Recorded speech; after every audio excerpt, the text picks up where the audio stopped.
하나님 말씀은 신약성경 요한복음 20장 30절 31절입니다.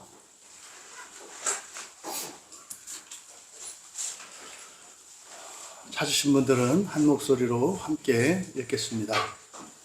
예수께서 제자들 앞에서 이 책에 기록되지 아니한 다른 표적도 많이 행하셨으나 오직 이것을 기록함은 너희로 예수께서 하나님의 아들 그리스도이심을 믿게 하려 하며 또 너희로 믿고 그 이름을 힘입어 생명을 얻게 하려 함이니라. 아멘. 잠시 기도합니다.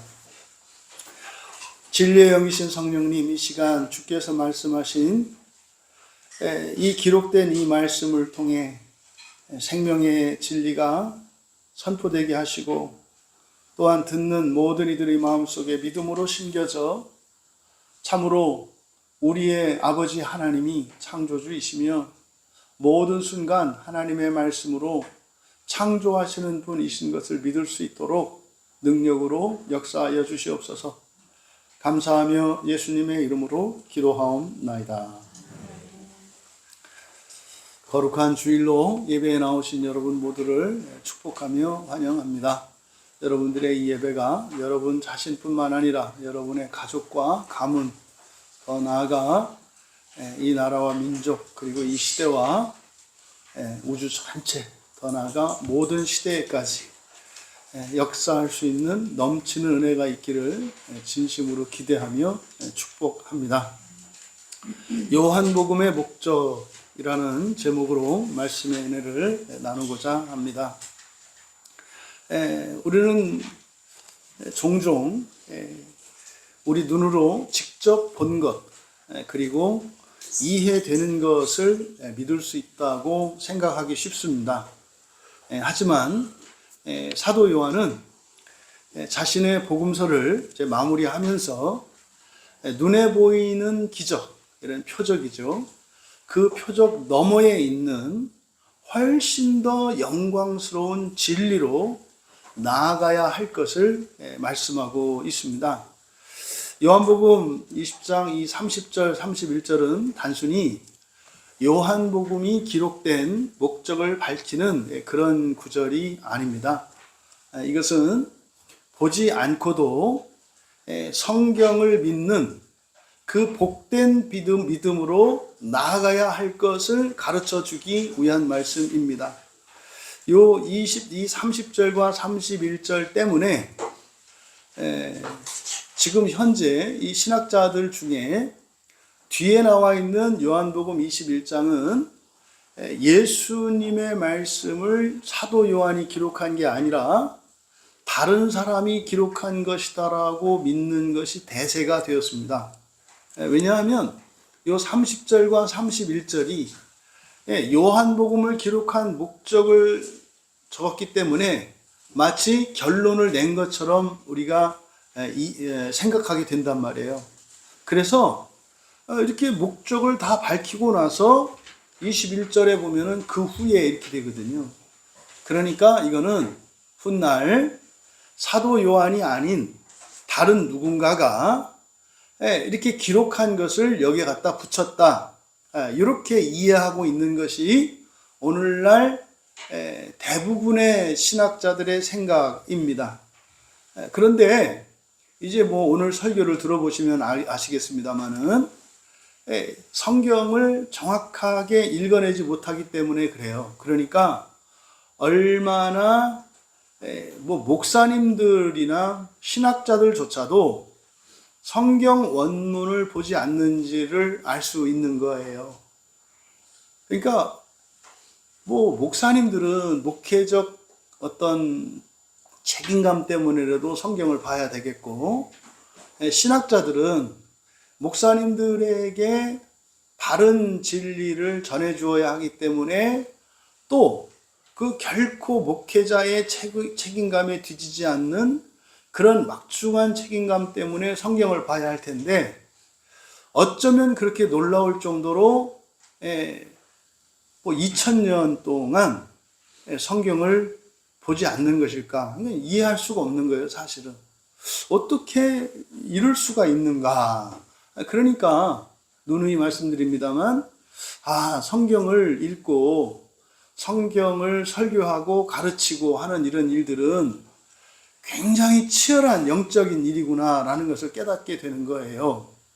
그래서 부디 오늘 20장의 끝에 있는 이 30절과 31절 말씀에 대한 정확한 여러분들의 이해를 바탕으로 해서 사실상 더 좋은 구원, 더 좋은 부활로 나아가야 한다고 가르쳐 주신 이 말씀에 담긴 그 참된 뜻이 우리 모두에게 깨달아지고 믿어질 수 있기를 바랍니다. 그래서 이 30절과 31절은 보고 믿는 것보다 성경을 믿는 것이 더 복된 믿음이고 그것이 더 좋은 구원으로 나아가는 것임을 보여주는 그런 영적인 나치판과 같은 역할을 하는 것이 이 30절과 31절이다.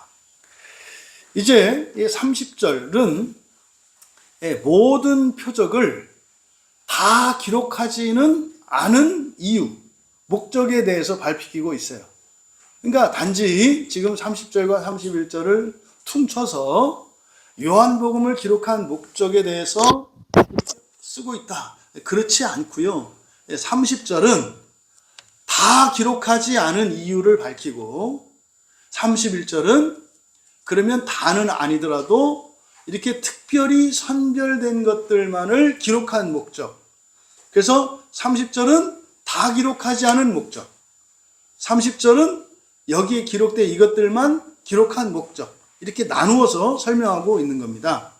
그런데요, 이 본문에 대한 오해가 어디서 시작이 되냐면 접속사를 생략한 데서 시작이 돼요. 요한복음을 맨 처음에 시작을 할 때 이 요한복음의 중심적인 키워드들이 있다고 그랬어요. 그래서 주의해서 보아야 하는 키워드들이 있습니다. 이것들은 다른 복음서와 차별화되어지는, 그래서 놓치면 안 되는 여러 가지 단어들이 있었는데 그 중에 하나가 그러므로 라고 하는 접속사예요. 로마서에서도 굉장히 중요하게 여겨집니다만은 마태, 마가, 누가, 요한복음 전체 이 사복음서에서 이 요한복음은 그러므로가 굉장히 중요한 핵심 단어입니다. 그래서 이걸 놓치면 안 된다고요. 그런데 그러므로라고 하는 이 접속사가 가지고 있는 기능이 뭡니까? 원인과 결과거든요. 그래서 그러므로라고 하는 접속사가 있으면 바로 앞에 있는 문장과 뒤에 있는 문장이 하나로 묶입니다.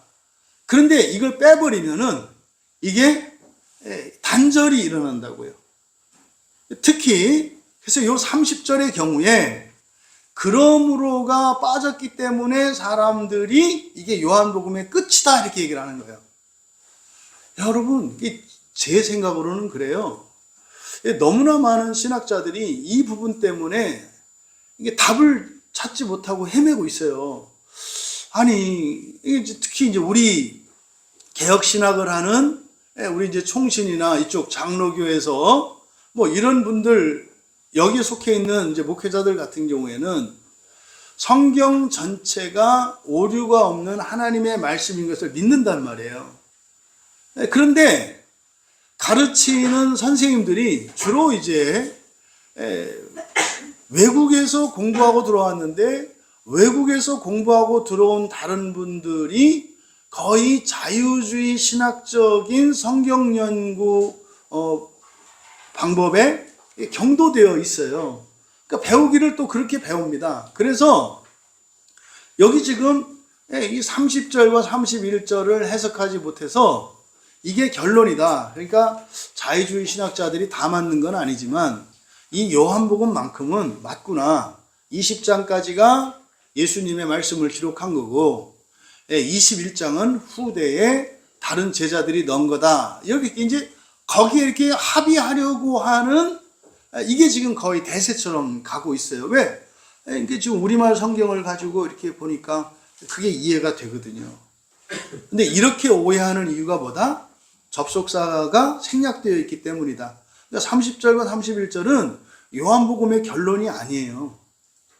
요한복음의 결론이 아니고요. 그러므로라고 접속사가 들어가면 이거는 29절에 딸려 있는 거라고요. 그러니까 29절 때문에 그래요. 그러므로. 그러니까 여러분, 또 요한복음을 여러분들이 이제 처음 시작할 때 이제 기억하시는 게 있을 거예요. 7이라고 하는 숫자가 굉장히 강조되어 있다. 7개의 기적, 또 에고에이미, 또 에고에이미 할 때 나는 또 뭐뭐이다 하는 이렇게 이 7이라는 숫자가 의도적으로 요한복음에 배치돼요. 이거는 굉장히 요한의 의도적인 거다. 왜냐하면 너무나 7개라고 하는 숫자를 그냥 의식하지 않는 사람도 느낄 수 있도록 자꾸 7개를 말하거든요. 그래서 이제 표적을 얘기할 때도 이제 보통 이제 성경을 가르치는 분들이 요한복음에서 표적이 7개가 나와 있다 이렇게 얘기한단 말이에요. 근데 그때 맨 처음 시작할 때 제가 말씀드린 게 있어요. 7개 표적에 대해서 말하는데 예수님이 부활하고 승천하신 거에 대해서는 표적이라고 하지 않는다. 그러니까 부활하고 승천하신 거는 몇 번째 표적인 거예요? 8번째 표적인 거예요. 그래서 바로 앞에서도 8째 날을 말했었잖아요. 이게 8이라고 하는 숫자. 결국 지금 이 요한복음에서, 그러니까 요한복음을 기록한 요한은 예수님 당시부터 이제 함께 사도로 살았고 예수님이 승천하신 이후로 또 예수님 명령대로 예수님의 어머니인 마리아를 친어머니처럼 봉양을 했고 또 교회도 개척하고 교회에서 목사 노릇도 하고 했단 말이에요. 그래서 많은 교인들이 어떻게 살았는지를 다 봤어요. 어떻게 살았는지를. 그리고 나서 지금 내리는 복음서에 있어서는 결론적인 부분이거든요. 그러니까 이 요한복음 안에는 뭐가 있어요? 예수님을 믿는 그리스도인들이 만나게 되는 이런 장애들과 함정들, 한계 상황들에 대한 인식이 있어요, 요한은. 어디서 사람들이 더 이상 나가지 못하는지, 어디서 막혀가지고 거기서 뱅뱅 돌게 되는지, 이거를 알고 있어요, 목회적으로. 그래서 그거를 넘게 해주려고 하는 아주 실제적인 이 복음서가 요한복음서이거든요. 그래서 지금 바로 앞에 29절에서 얘기하셨던 그게 뭐였습니까? 바로 보고 믿는 믿음과 보지 않고 믿는 믿음에 대해서 얘기했단 말이에요. 그래서 보고 믿는 믿음, 이건 지금 도마의 신앙을 말하는 거예요. 그러면 이 본문에서 도마는 보고서라도 믿는 신앙이에요. 그게 뭐랬습니까? 나의 주 나의 하나님이라고 하는 나의 신앙 고백이 됐다 이 말이에요. 그런데 다른 제자들은 어떤 상태예요? 보고도 믿지 않는 상태라고요. 그래서 보고서야 믿느냐? 이게 무슨 저 빈정거리는 거나 너 그거밖에 안 돼. 이런 표현이 아니라 적극적으로 하나님이 도마를 인정해 주시는 말씀이다. 왜? 다른 제자들은 보고도 믿지 않으니까. 말씀드렸죠? 여러분들이 어떤 이적적인 일들을 경험하면 다 믿을 것 같잖아요? 안 믿는다니까요. 안 믿는다니까요. 그렇게 되는 게 아니에요. 예수님 당시에 그 상황을 보라고요. 그렇다 해서 보는 게 또 아무것도 아니냐? 그것도 아니라고요. 도마가 했던 게 그거거든요. 도마는 나는 보기만 하면 믿겠네. 이게 도마의 고백이었거든요. 그러니까 도마는 못 봐서 못 믿겠다는 거거든요. 근데 다른 사도들이 뭐라 했어요? 아니야.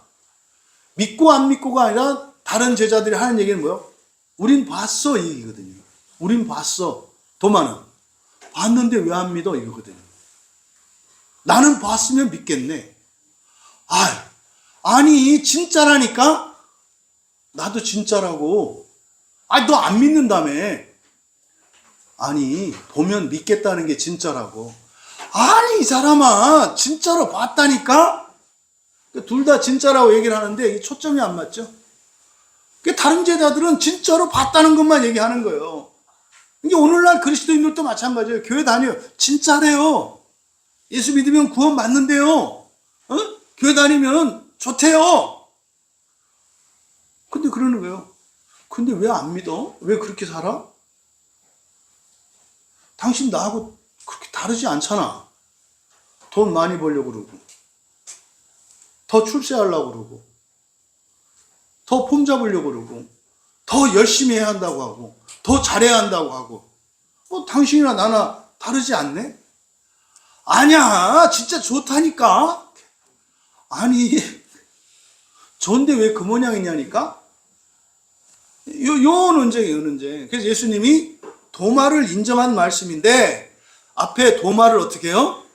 의심 많은 도마로 찍어버려가지고, 그러니까 멀쩡한 도마를 갖다가 밟고, 회개해야 되는 다른 제자들은 높이는 이 본문에 대한 오해. 여기에 지금 이어지는 게 30절이니까 더 해석하기가 어려운 거예요. 그래서 29절에 예수님이 하신 말씀, 보고 믿는 거, 훌륭하다. 구원 받은 거다. 생명 얻었다. 이렇게 얘기한단 말이에요. 그런데 그거보다 더 좋은 거 있다. 이 말이에요. 더 좋은 거 있다. 더 좋은 건 뭐예요?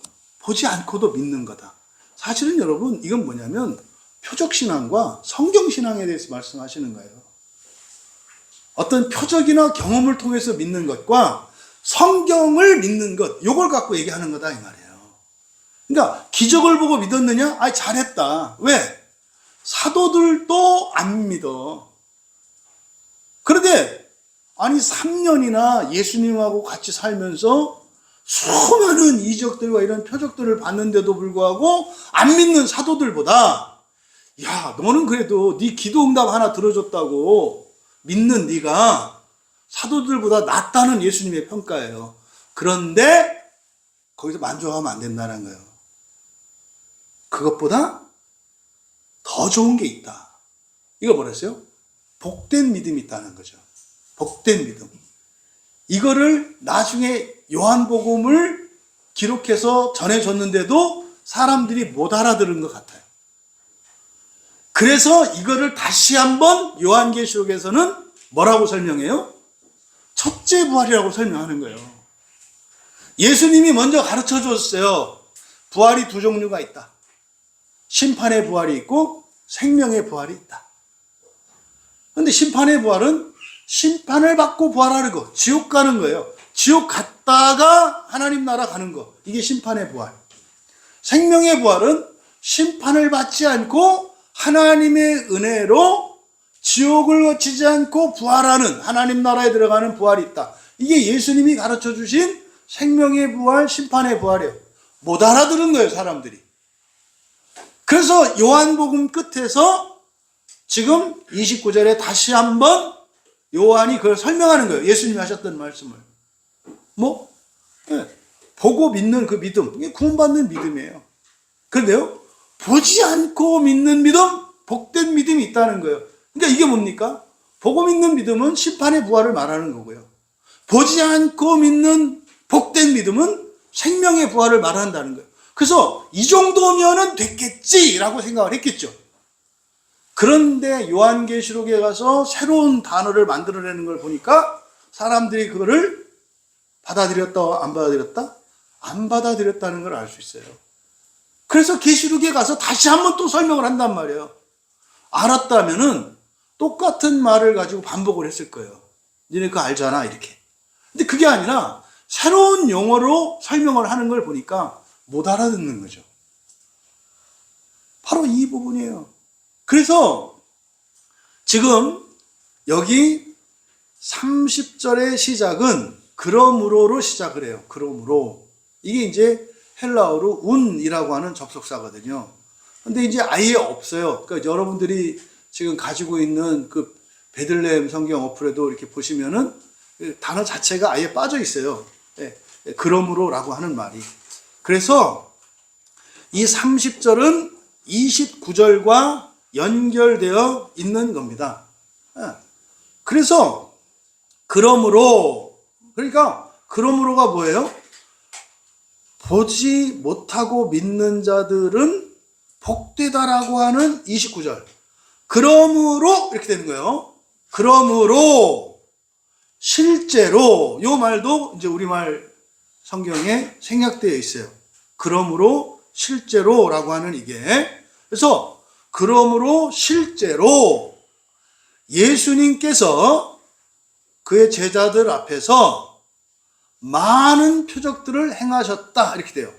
그러니까 보세요. 29절에서 보지 않고 믿는 믿음이 믿는 것이 복되다 그랬잖아요.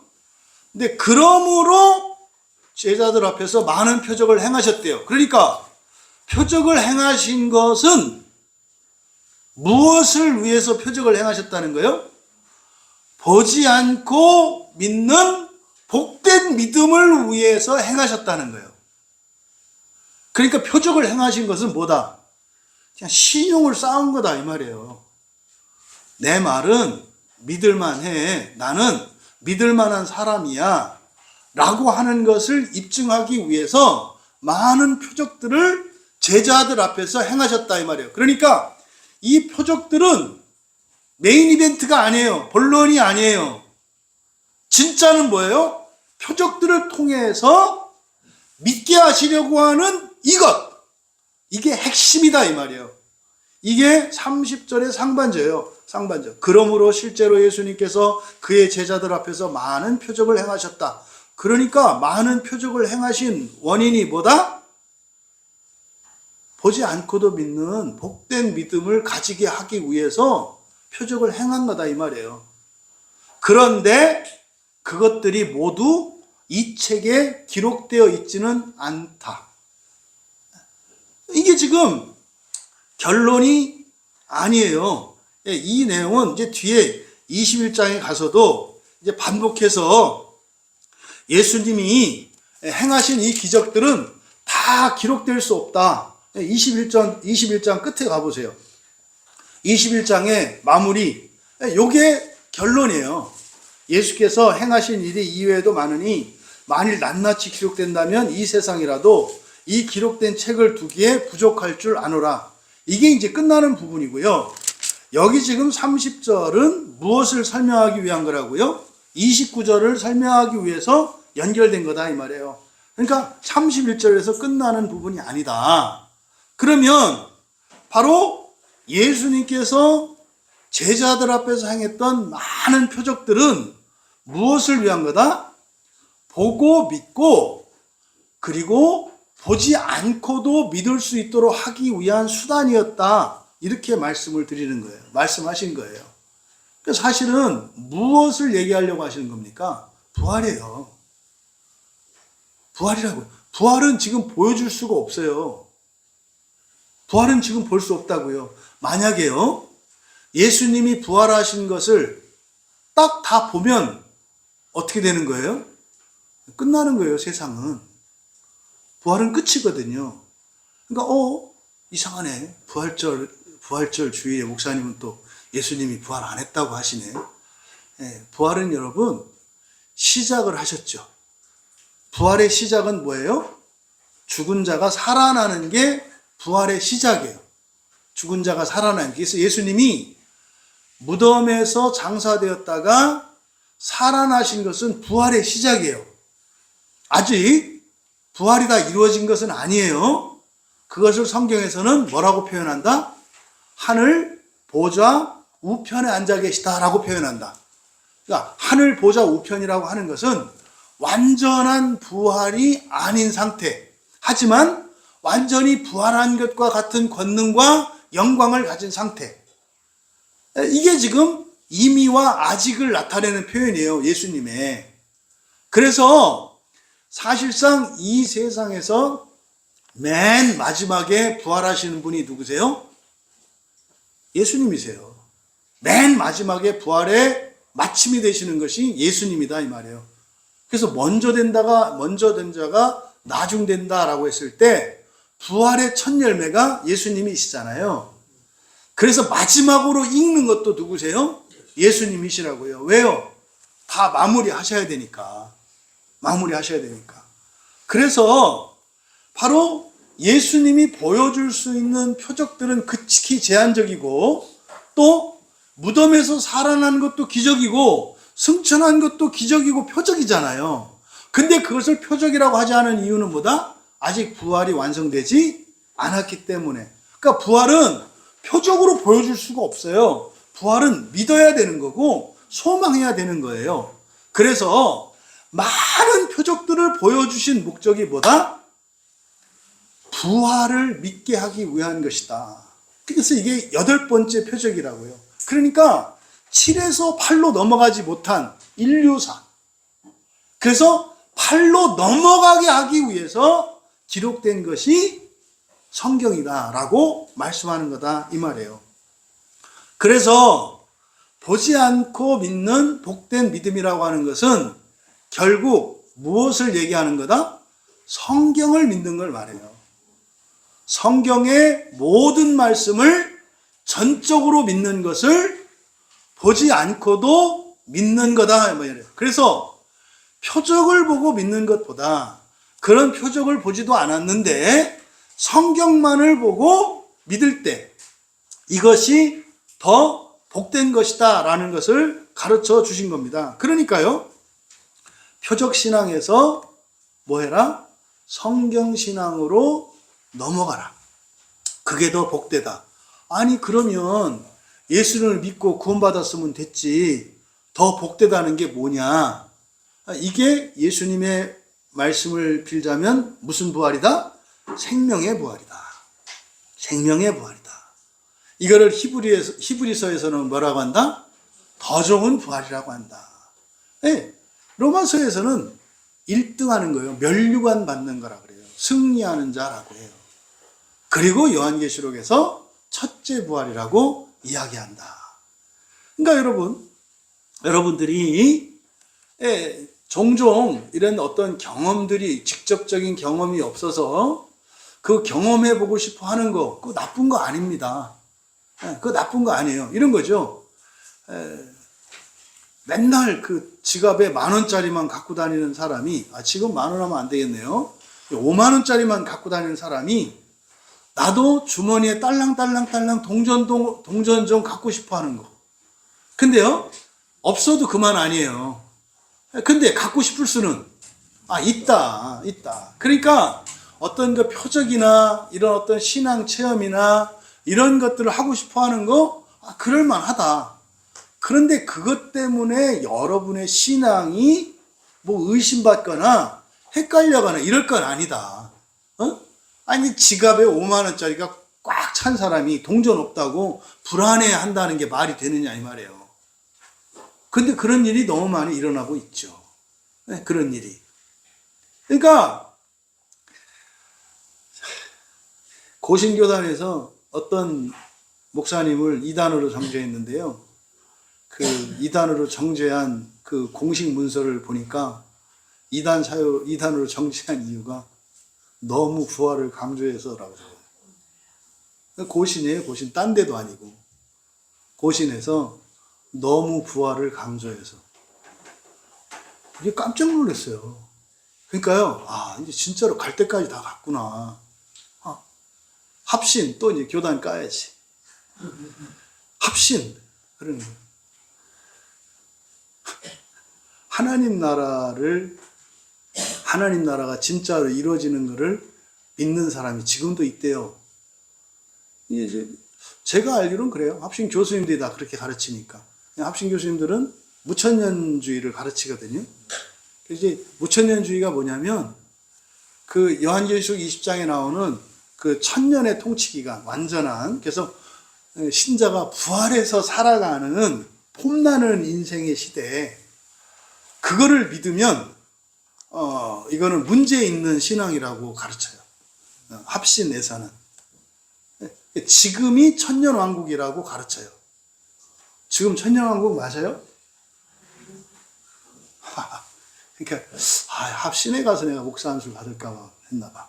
합신에서 목사 안수를 받으면 지금 천년왕국 같이 느끼면서 사는가 봐요. 이 총신에서 공부한 목사들은 그렇게 안 그런데. 그러니까 여러분 이거 말도 안 돼. 이게 왜 이런 일들이 일어나요? 부활이 뭔지 몰라서 그렇다고요. 점검해 봅시다. 부활이 뭐다라고 예수님이 정확하게 가르쳐 주신 본문이 누가복음 어디라 그랬죠? 20장 36절. 구구단 2, 3은 6 해라 그랬잖아요. 그러니까 누가복음 20장 36절은요. 여러분들에게 강력한 말씀이에요. 누가복음 20장 36절. 왜요? 이게 예수님께서 직접 정확하게 설명해 주신 본문이기 때문에 그래요. 부활이 뭔지. 네, 그래서 부활이라고 하는 것은 뭐다? 동등천사와, 우리말 성경은 천사와 동등이요 이렇게 돼 있는데 그게 아니라 동등천사다. 그러니까 천사다 이 말이야. 이게 신이거든요. 그런데 사람은 부활을 해서 천사가 돼. 신이 돼. 그런데 일꾼으로 부름받은 천사들과 다르게 우리는 뭐예요? 그들을 부리는 자라고요. 그게 창세기 1장에서 맨 처음 사람을 창조할 때 하나님의 형상을 따라 그리고 모든 것을 다스리라고 하셨던 그 말씀. 네. 그리고 요한복음 10장에서 34, 35, 36절에서 바로 뭐다? 너희가 신이다라고 하는 말씀. 네. 히브리서 1장 14절이 천사들은 일꾼이다. 그러니까 천사는 일꾼이고요. 부활로 천사가 된 이걸 신이라고 부르고 천사들을 부리는 자라는 거예요. 그러니까 요 몇 구절만 여러분들이 그냥 요거는 외우지 않아도 그냥 요 구절만큼은 여러분들이 꼭 암기를 해 두셔라. 그래서 좀 자주 물어보셔라. 바라기는 정말로 이렇게 목사님들한테 주변에 있는 분들한테 부활이 뭔가요? 부활이 뭐니까 예수님이 가르쳐 주신 부활만 알아도 큰 변화가 일어납니다. 그러니까 그걸 믿지 않기 때문에 이게 이러저러한 말도 안 되는 일들이 일어나는 거예요. 그래서 여러분들이 지금 말씀드렸던 요 성구들은 여러분이 직접 확인해 보시고 그리고 그 의미로 여러분이 설명할 수 있어야 돼요. 구절만 외워놓고 이렇게 보고 이거 뭐라고 하긴 했는데 이상하다 이거. 근데 뭐 이렇게 가면 안 된다고. 그러니까 여러분이 여러분의 말로 제가 한 걸 그대로 똑같이 할 필요는 없지만 여러분이 이해하셔서 그걸 여러분이 이해하시면 여러분 말이 되잖아요. 그거를 말씀하셔야 된다고. 광야교회는 부활의 복음과 하나님 나라의 복음을 전하는 사명을 가진 교회예요. 저는 소망합니다.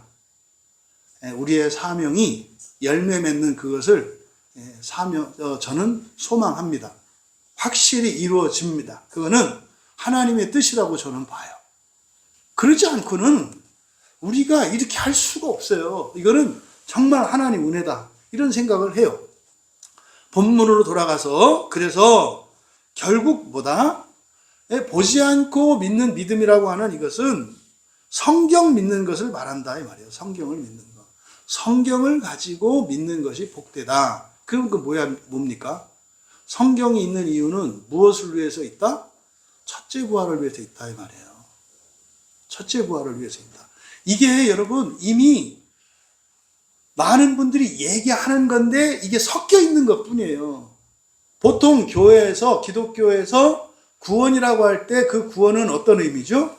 지옥 가지 않고 천국 가는 거 이렇게 이해를 하잖아요. 그것을 성경에서는 구원은 구원인데 구원 중에서도 어떤 구원이라고 한다? 더 좋은 구원, 더 좋은 부활, 첫째 부활이라고 한다 이 말이에요. 그래서 성경은요. 그것을 목표로 살라고 가르쳐요. 그래서 지옥을 거쳐서 부활하는 거는 없다고 가르친 거예요. 그동안은. 왜? 하지마. 1등만 해. 이것만 해. 이게 개혁신학이에요.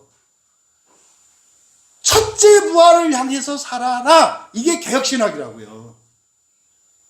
그게 둘째 부활은 없다가 아니에요. 첫째 부활만을 목표로 살아야 한다. 이게 개혁신학의 핵심이라니까요. 그런데 지옥에 갔다가 다시 못 올라와. 이거는 로마 캐톨릭의 전통을 따른 거예요. 그래서 로마 캐톨릭의 전통도 온전한 거 아니에요. 로마 캐톨릭에는 연옥사상이라는 게 있잖아요. 그 보완을 했다고요. 보완을. 맨 처음 천주교에서 가르쳤던 지옥에 대한 교리가 거짓이었고 왜곡된 것이다라고 하는 것을 인정한 셈이에요. 연옥교리를 만들어서. 연옥이 뭔지는 아시잖아요. 대충. 지옥은 영원히 못 나오는 것, 연옥은 지옥인데 지옥 중에서 나올 수 있는 것. 그렇잖아요. 그러니까 지옥은 영원하다, 못 나온다라고 거짓말을 해놨는데 로마 캐톨릭의 교리는 교황은 틀리지 않는다는 절대적인 교리가 있어요. 로마 캐톨릭의 1번 교리는 교황은 틀리지 않는다예요. 성경이 절대 진리다가 아니라 교황은 절대 진리다. 이게 로마 캐톨릭의 교리고요. 개신교의 1번 교리는 성경만이 절대적인 진리다. 이 차이점이에요. 그러니까 교황이 틀린 말을 했어. 틀렸다고 말하면 1번 교리가 깨지잖아요. 그러면 전체 교리가 부정당하기 때문에 그래서 어떻게 해요? 연옥교리라고 하는 것을 새로 만들어낸 거예요. 그러니까 이름은 연옥이라고 했지만 사실은 이건 뭐에 대한 얘기예요? 성경에서 말하는 지옥을 캐톨릭에서 연옥이라고 말한다 이 말이에요. 그러니까 연옥은 있지도 않은 거다 이 말이에요. 아시겠습니까? 이게 종교개혁자들도 다르지 않았어요. 종교개혁자. 그랬잖아요. 칼빈도 요한계시록은 설교를 안 했다니까요. 왜냐면 본인이 가지고 있는 교리하고 부딪히거든요. 그러니까 다른 책들을 다 강의했는데 요한계시록은 안 건드려요. 왜? 곤란해요. 말하기가 곤란해요. 그래서요, 우리 개혁주의 진영에 지금 최근 들어서 신천지가 막 판치고 이러니까 너도 나도 이렇게 해서 요한계시록 설교하고 하는데 예전에는 요한계시록을 설교하는 교회가 없었어요. 우리 교회에서 처음에 요한계시록 제가 설교할 때 다 그랬어요. 조심하라고. 오해받는, 아니 요한계시록을 설교한다고 오해받는데요. 이게 뭔 말이야. 그렇게 하다가 또 어떤 미국에서 공부하고 온 학자 하나가 대도 않는 책을 번역해가지고 나가니까 그냥 이거 교과서로 쓰자. 그렇게 하고 나니까 그 책을 따라가지고 이제 가르쳐. 근데 그 책이 지금 표절 시비 때문에 옛날에 난리가 났었거든요. 근데 표절이고 뭐고 상관없어요. 그냥 믿기로 하면 믿는 거야. 그래서 지금은 이제 요한계시록 설교하고 하죠. 여러분, 지금 우리가 살고 있는 시대뿐만 아니라 지금까지 그리스도인이라고 하는 사람들이, 심지어는 예수님의 사도들조차도 넘지 못했던 게 무엇이었다? 부활신앙이었다. 부활신앙이었다. 지금 요 부분을 말씀하는 거예요. 그래서 생명의 부활, 더 좋은 부활. 이제 뒤에 가서 첫째 부활이라고 하는 그것을 향해서 살아가도록 요한복음이 기록된 거다 이 말이에요. 사실 이건 요한복음만이 아니라 뭡니까? 앞에 있는 다른 복음서, 구약성경 모든 것이 다 무엇을 위해서 기록된 거다? 더 좋은 부활을 위해서, 더 좋은 부활을 위해서, 그리고 부활이 무엇인지를 믿게 하려고. 근데 부활은 우리가 표적으로 이렇게 볼 수가 있는 게 아니니까. 요 말씀이다 이 말이에요. 그러면 30절은 뭐다? 모든 예수님이 행하신 수많은 표적들. 이제 21장 끝에 가면 뭐요? 정말로 하늘을 두루마리 삼고 바닷물을 잉크로 삼아도, 그래서 써가지고 이 세상 모두에 다 채워놔도 넘칠 만큼 많은 이런 이적과 표적들, 그것을 행하셨음에도 불구하고 30절은 뭐다? 그걸 다 기록하지 않은 이유가 있다. 목적이 있다. 보고만 믿어가지고서는 갈 수 없는 게, 얻을 수 없는 게 있다. 보지 않고, 다시 말해서 성경 말씀에 기록된 모든 말씀을 믿음으로 얻는 복된 구원이 있다. 이게 지금 30절의 내용이에요. 그 다음에 31절은 뭐예요? 그런데 이렇게 되는 거예요. 이게 30절에서 뭐라 그랬습니까? 다 기록하지 않은 이유는 복된 믿음, 더 좋은 구원을 위해서 그런 거라고 했잖아요. 그런데 또 기록했잖아요. 그래서 그런데 이렇게 되는 거예요. 그런데 이것들이 기록된 것은 이제 이게 짧게는 좁게는 요한복음이겠고 넓게는 사복음서 전체겠죠. 그래서 이것들이 기록된 것은 예수께서 하나님의 아들, 하나님의 아들이라는 표현은 이게 이제 중의적이에요. 여러분들도 하나님의 자녀죠. 여러분도. 그런데요, 예수님도 하나님의 아들이죠. 이때 아들은 남녀 성 구분이 없는 겁니다. 그냥 사람이라는 뜻이에요. 그럼 하나님의 아들이잖아요. 예수님도. 여러분도 하나님의 아들이잖아요. 차이점이 뭐예요? 여러분과 예수님 사이에 차이점이 있죠, 분명히. 예수님은 완전한 하나님이시죠. 성부, 성자, 성령이 완전히 일체되는 하나님의 아들이고, 우리는 뭐라 그랬어요? 부분집합으로서 하나님의 아들이라 그랬죠.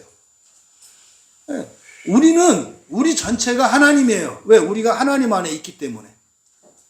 근데 우리가 또 하나님의 전체는 아니에요. 이해되시죠? 근데 예수님 자체가 하나님 전체이세요. 요 차이예요. 그래서 하나님의 아들이라고 할 때, 예수님을 하나님의 아들이라고 할 때와 우리들을 하나님의 아들이라고 할 때 달라요. 그래서 하나님이시면서 하나님 아들이신 분은 한 분밖에 없죠. 그래서 정관사를 붙여서 그 하나님의 그 아들이라고 해요. 그 하나님의 그 아들. 이건 뭡니까? 성자 하나님을 가리키는 말이에요. 그 하나님의 그 아들. 그래서 30절에 31절에서 기록한 목적을 이야기할 때 바로 예수님이 누구시다? 성자 하나님이시다. 그 하나님의 그 아들, 성자 하나님이시다. 그러니까 성경에 삼위일체가 있다 없다 웃기는 얘기예요. 구약 성경을 보면 수두룩 빽빽합니다. 이제 그 새벽에 이제 우리가 구약 성경 강해를 쭉 해왔는데 지금 이사야서를 볼 때도 그렇고요. 앞에 전도서나 잠언이나 욥기나 시편이나 전부 삼위일체에 대한 얘기가 거의 성경 안에 다 들어가 있어요. 근데 구약의 빛으로는 그걸 발견하지 못하니까 그걸 정확하게 구분하고 설명할 수가 없어요. 근데 신약에 있는 이 계시를 알고 나면 그게 보여서 설명이 가능해져요. 그러니까 신약 성경에 있는 하나님의 계시를 다 믿고 조금씩 깨달아지잖아요.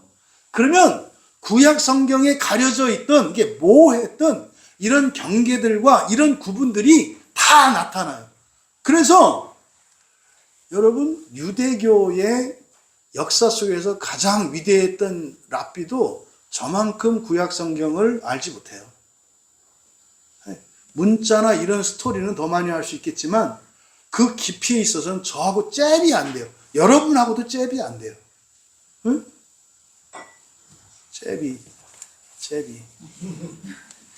민지 알아? 혹시? 잽이 안 된다는 거? 무슨 처음 들어봤지? 뭐라고 그래야 되죠? 상대가 안 된다고. 상대가 안 된다고. 그러니까 민재하고 유대교의 박사님하고 이렇게 비교했을 때 상대가 안 된다고. 모든 면에서가 아니야. 구약 성경을 보는 데 있어서. 그래서 하나님 나라와 구원의 진리에 대해서는 상대가 안 돼요. 그러니까 눈 뜬 사람하고 눈 감은 사람하고 상대가 되겠습니까? 아무리 똑똑하고 위대한 사람이라 할지라도 안 못 보는 사람과 그 사람의 반에도 못 미치는 눈 뜬 사람. 누가 더 세상을 살아가는데 더 유리하고 좋겠어요? 눈 뜬 사람이죠. 그렇다고 모든 면에서 우월하다는 건 아니에요. 그래서 바로 예수님이 삼위일체 하나님 가운데 제2위라고 우리가 구분하는 성자 하나님이신 것을 믿게 하려고 하는 거예요. 그런데 뭐라 그랬어요? 그 하나님의 그 아들 그리스도 그랬잖아요. 그래서 그리스도는 뭡니까? 구약 성경의 메시아란 말이에요. 그러니까 지금도 유대교인들은 메시아를 기다리고 있어요. 메시아를. 그러니까 메시아를 헬라어로 크리스토스라고 한다고요. 그 크리스토스를 우리는 그냥 영어 크라이스트를 음역해서 그리스도라고 부르는 거예요. 그러니까 메시아, 그리스도, 기도 다 같은 뜻이에요. 그러니까 우리가 믿게 하려고 하는 것의 첫 번째, 예수가 그리스도시며 그 하나님의 그 아들이신 것을 믿게 하려고 한대요. 그러니까 메시아는 이미 구약 성경에서 예언되어 있는 분이에요. 메시아는 뭐다? 왕이면서 대제사장이면서 선지자인 분. 근데 구약의 이스라엘, 지금도 유대인들은 그 메시아를 누구라고 생각해요? 위대한 사람이라고 생각해요. 위대한 사람이라고. 왜? 그 사람들 태생 자체가 하나님이 왕 되는 걸 원하지 않아요. 하나님이 우리의 대제사장 되는 걸 원하지 않아요. 하나님이 선지자 되는 걸 원하지 않아요. 어떻게 알아요? 사사기 때, 먼저 신의 산에서 언약을 맺을 때 하나님한테 직접 들으려고 하지 않죠. 부담스러우니까 직접 하지 마시고 누구한테? 모세한테 얘기하셔서 그 모세가 하는 거 다 들을게요. 그러니까 하나님이 직접 계시해 주는 것을 원하지 않아요. 이스라엘 사람들은. 자꾸 사람을 통해서 듣기를 원해. 그래서 선지자를 사람을 세운단 말이에요. 그 다음에 가나안 땅에 들어가 가지고 이 사람들이 이제 정복전쟁을 하고 사사시대들이 됐잖아요. 그때 사람들이 하나님에게 요구했던 게 뭐예요? 우리도 왕 달라는 거예요. 딴 나라 다 왕이 있는데, 상설 왕이 있는데, 우리는 왜 특판 사사만 있느냐? 그래서 상설 매장을 갖춰달라고 하듯이 상주하는 왕을 세워달라. 하나님을, 내가 그냥 니들 왕하면 안 돼. 부담스러우니까 사람으로 왕을 세워달라고요. 이거예요. 그러니까 제사장도 마찬가지. 그러니까 유대인들의 특징이 하나님을 직접적으로 상대하기 원하지 않아요. 말씀드렸잖아요. 예수님께서 니들을 다 알아 내가 어떻게 한다 그래요? 너희 안에 하나님의 사랑이 없어 그러거든요. 그러니까 자꾸 누구를 끼려고 한다고. 그러니까 누구를 사랑한대. 결혼하지? 그래서 그래? 그럼 우리 어디 저 벚꽃나무 아래서 만날까? 그런데 나 친구 누구 데리고 갈게? 왜? 둘이 있으면 좀 남들 보기에 좀 너무 좀 야하고 그러잖아. 친구랑 이렇게 갈게. 뭔 소리야? 우리 지금 결혼하려고 만나는 거 아니야? 그러니까 오해하면 어떡해? 이게 말이 돼요? 이게 유대인들의 상황이에요. 여러분, 제가 노골적으로 여러분 얘기입니다 이렇게 안 해도 여러분들 알아서 우리 얘기 저렇게 하시는구나 이렇게 알아들으셔야 되는 거예요.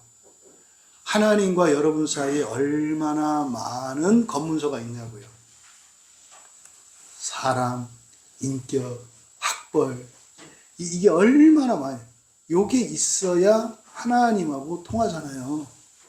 전봇대 세워야 되고 또 바다 건너 무선으로 해야 되고 또 인공위성 띄워야 되고.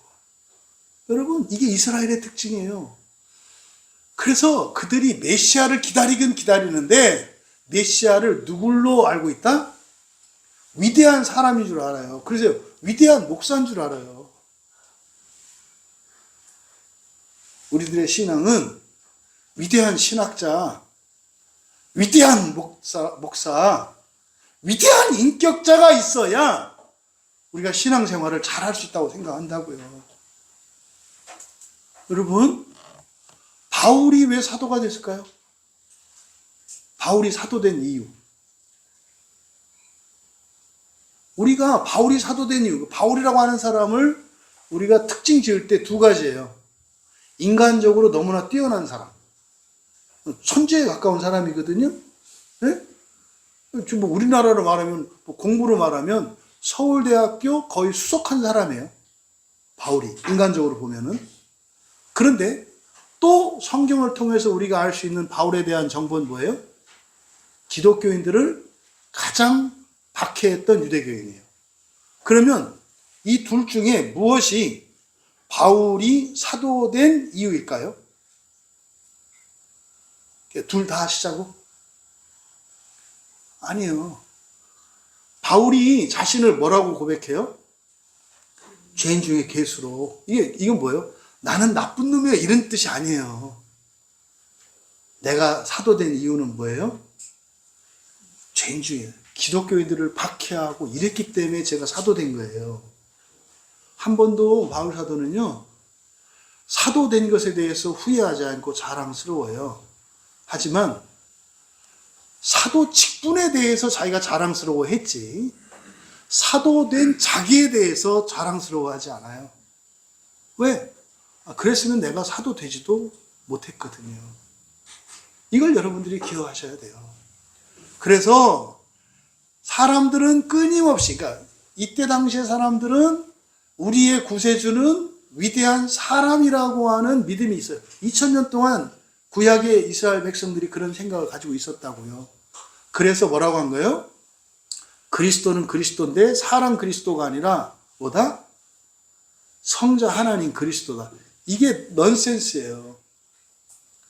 어떻게 하나님이 직접 와서 우리에게 가르쳐 주시고 우리의 죄를 대속해 주시고 우리의 인생을 통치해 줘? 이건 말도 안 되는 거예요. 사람들이 가지고 있는 신과는 뭐예요? 뛰어난 사람은 거리를 두는 거예요. 달라도 뭐가 다른 거예요. 예? 밥을 먹을 때도 거기는 금숟가락으로 먹어야 되는 거. 그렇게 해야 자연스러워. 우리들이 생각할 때. 밖으로 또 뚜껑이 있는 거로 먹어야 자연스럽고, 우리 아래 것들은 그냥 양푼에다가 냅다 비벼서 그냥 같이 먹어도 되고, 하나님은 좀 특별해야 된다고 이렇게 믿는 거예요. 근데요, 그걸 깨는 거거든요. 아니라는 거예요. 여러분, 우리 광야교회에서 가장 높은 자가 누굽니까? 여러분들이 보기에 가장 문제가 있는 사람이에요.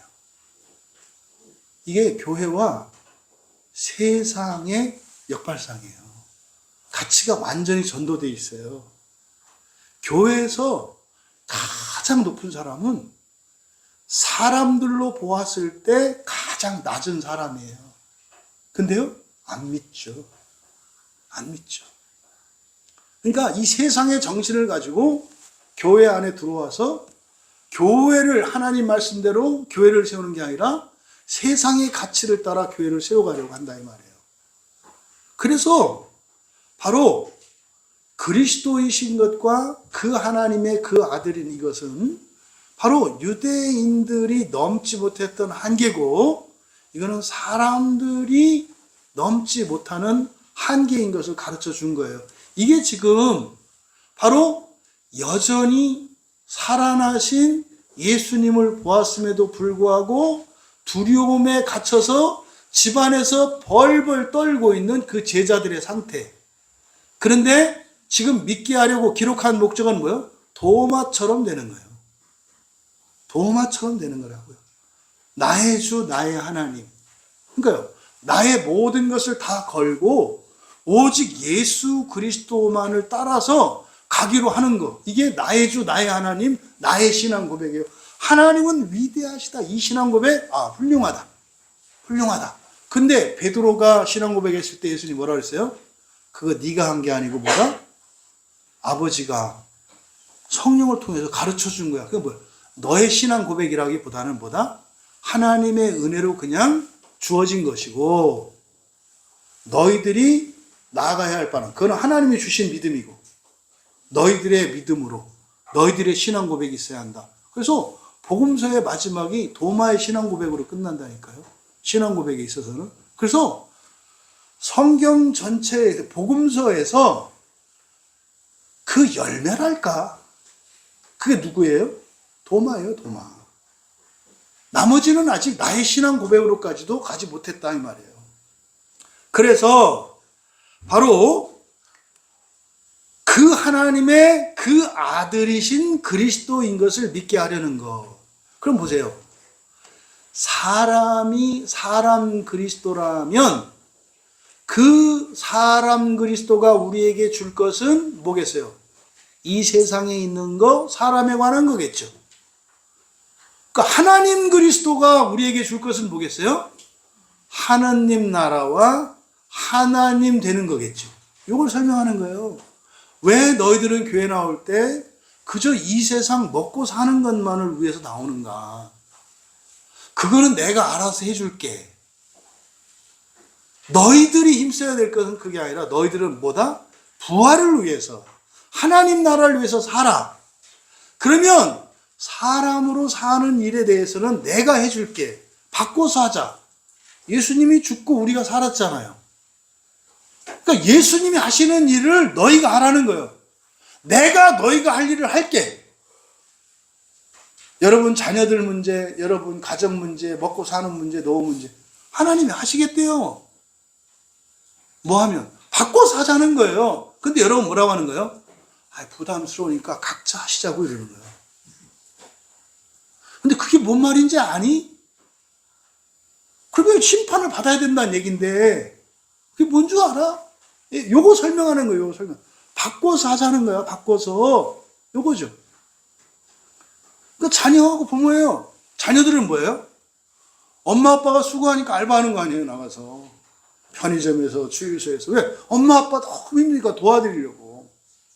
그리고 대신 뭐라는 거예요? 엄마 아빠가 내 대신 숙제 해달라는 거죠. 왜? 엄마 아빠는 배운 거니까 쉽잖아.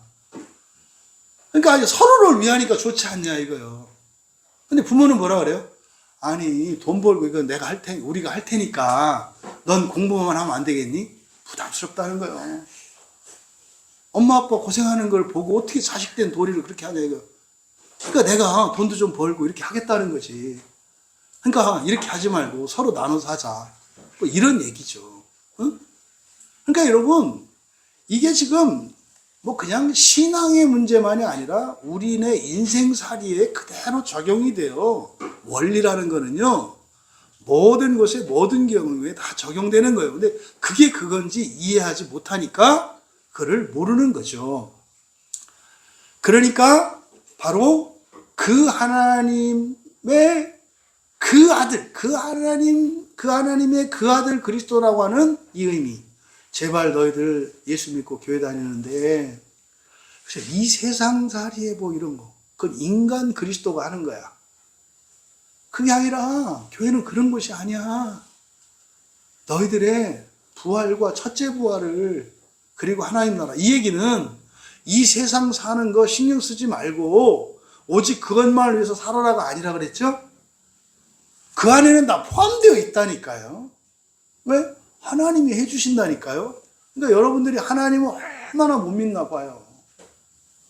암만 생각해도 못 맡기겠잖아요, 하나님을. 그래서 몰래 하는 거 아니에요. 낮에 쉬라고 일하고 또 밤에 자다 또 일어나서 또 일하고 맨날 커피 쏟고 막 이러는 거 아니에요.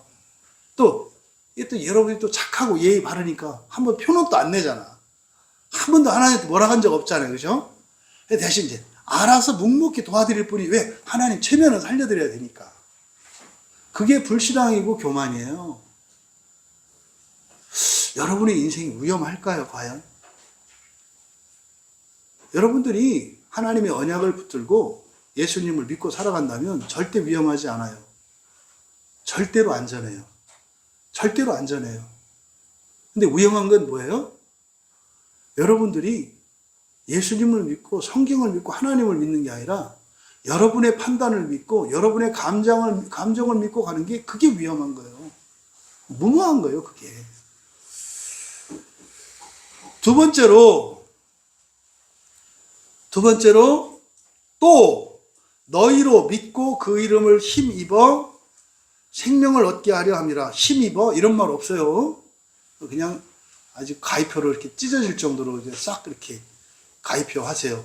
이런 말 없어요. 힘입어 이런 거 없고 너희로 믿고 그 이름을 힘입어 이렇게 하니까 종 같은 그리스도인, 능동적이고 주체적인 그리스도인이 아니라 그저 하나님 은혜로만 살아가는 주여 주시옵소서 뜻대로 하시옵소서 알아서 해라 그러면요.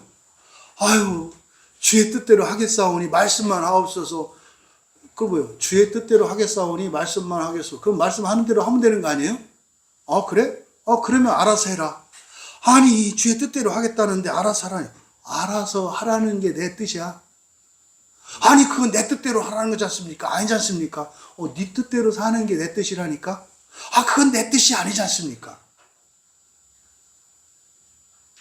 노아가 방주를 만들어서 살 수 있게 된 거. 우리말 성경에 그렇게 번역되어 있다고 그랬죠. 은혜를 입었습니다. 뭔 은혜를 입어요? 뭔 은혜를 입어? 여러분이 은혜를 입어서 교회 나오세요? 이때 또 아이라는 게 또 확실히 드네. 여러분이 나오는 거죠? 에? 참고 나오시는 거잖아. 견디면서. 그럼 노아는 은혜로 교회 나왔고 여러분들은 힘껏 나와요? 그럼 여러분 문제가 있네. 그게 아니라 노아는 뭐래요? 여호와의 눈에 은혜를 발견했다 이렇게 돼 있어요. 여호와의 눈에 있는 은혜를 발견했다 이런다고요. 성경에 있는 은혜를 여러분이 발견하는 거예요. 여러분들이 밭에 감추인 보화를 찾아내야 하는 거예요. 물론 은혜로 되는 거 있지. 은혜로 시작을 해요. 그러면 은혜로 받은 사람은, 은혜 받은 사람은 그 사람은 어떻게 해야 돼요? 그 다음부터 힘껏 살아가야 된다고요. 여러분이 다 부모님의 은혜로 이 세상에 태어났죠. 그러니까 성경을 잘못 배우니까 어떻게 해요? 그저 부모님의 은혜로 살라고 그러죠. 나는 부모님의 은혜로 살고 어머니의 사랑은 크니까 엄마가 나를 은혜로 낳아줬으니까 엄마 내 인생도 엄마가 나를 살아줘. 이게 다 교회에서 성경 해석을 잘못함으로써 이렇게 흘러가는 거예요. 교회가 얼마나 막중한 책임을 갖고 있는지. 은혜로 태어났으면 그 다음부터는 어떻게 된다? 각자가 살아야 한다. 그 다음에 임하는 은혜는 뭐예요? 틀렸을 때 틀렸다는 것을 가르쳐주고 바른 길로 나아갈 수 있도록 해주셔. 나의 힘에 부딪혀서 한계에 부딪혔을 때 한계를 넘을 수 있는 새로운 힘과 은혜를 줘. 이게 처음에 주신 은혜와 나중 주신 은혜는 달라요. 그래서 처음에 주신 은혜는 전적인 하나님의 주권이야. 그 다음에 임하는 은혜는 뭐예요? 우리가 말씀대로 사명을 따라 살아가고자 할 때 은혜가 임해요. 해야 될 일은 안 하고 주시옵소서만 해. 그러니까요. 왜 오늘날 그리스도인들이 엉뚱한 일에 힘쓰고 엉뚱한 일 이렇게 떼지어서 몰려다니고 그럴까요? 뭘 해야 되는지를 몰라요. 왜 사는지도 모르고 뭘 해야 되는지도 모른다고요. 그리스도인 되면은요, 인생이 뭔지를 알고요, 자기의 인생의 목적이 뭔지 알고요, 어떤 인생이 가장 가치 있는 인생이 뭔지 알아요. 그리고 죽음이라는 게 뭔지, 죽음 뒤에 있는 게 뭔지 다 알아요. 그래서 그걸 선택하면서 살아갈 수 있는 게 그리스도인이거든요. 근데 그걸 모르니까 살아는 있지, 왜 사는지도 모르지, 뭘 해야 되는지도 모르지, 내가 어느 식구인지 어디에 속해 있는지도 몰라. 그러니까 식구들끼리 막 싸우고 죽이고 이거 말도 안 되는 일을 하는 거예요. 그러니까 세상 사람들이 뭐라 그래요? 야, 나는 성경을 믿으면 그렇게 안 살겠구만. 교회 안 다니는 사람들이 하는 얘기예요. 여러분, 제발 성경을 바로 믿기 바랍니다. 종종 제가 이렇게 성경이 오역됐을 때 막 흥분하는 것은 너무나 중요한 구절이고, 이것이 잘못 번역됨으로 인해서 이 시대와 온 세상에 너무나 큰 이 해악을 끼쳤기 때문에 이제 그런 것들이 생각해서 제가 좀 흥분하는 거니까 언사가 좀 거칠고 이렇다 하더라도 여러분들이 긍휼히 여겨주시기를 바라요. 종종 이렇게 말이 세고 이렇다 해서 뭐 그것 때문에 힘들어하는 분도 있다는데, 저의 허물이고 또 그런 거니까 이해해 주시기 바라요. 근데 뭐 저 때문에 여러분이 다칠 일은 없어요. 최소한 그거는 제가 아직까지는 제가 장담할 수 있어요. 어쨌든 그 이름을 힘입어 말도 안 되는 번역이고요. 여기를 그대로 직역하면 이렇게 됩니다.